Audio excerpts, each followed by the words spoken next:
Here are the directions for the Work Together 15-2.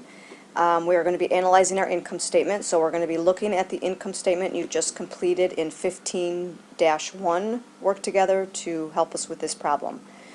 So it says use the income statement from Interstate Tires. Number 1, Interstate Tires determines that no more than 53 cents or 53% of each sales dollar should be devoted to the cost of merchandise sold. Compare the actual component percentage for the cost of merchandise sold to the acceptable percentage. Indicate if the actual component percentage is acceptable or unacceptable. If it is unacceptable, suggest an action that corrects it.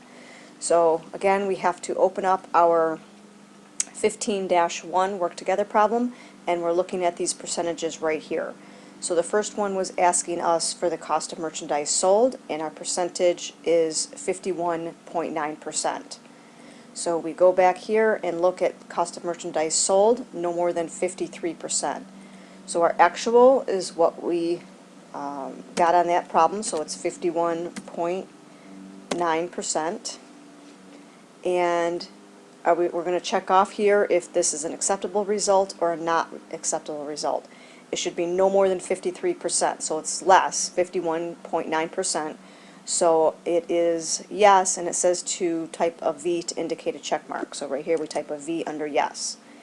Since it is acceptable, recommend an action if needed. All we have to do here is go to none. But you can see there's a drop-down menu that if it was unacceptable, we can suggest what we could do to change that.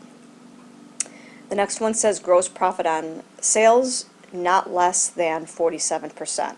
So we go back over here, we look at gross profit on sales. Our percentage is 48.1. So we're going to go back to the Work Together 15-2, plug that percentage in, 48.1%. And since it says not less than 47%, it is greater.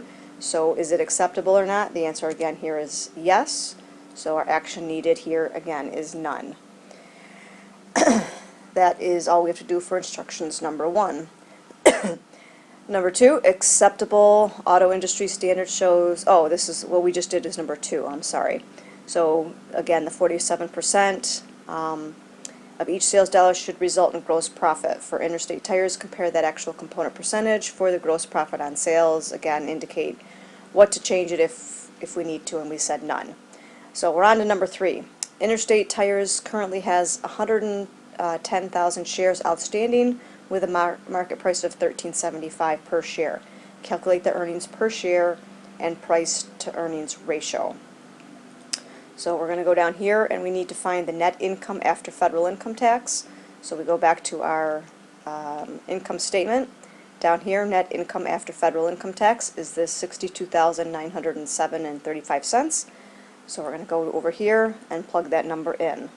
$62,907.35. We divide by the number of outstanding excuse me, shares, and in our instructions it was 110,000, so we plug that number in.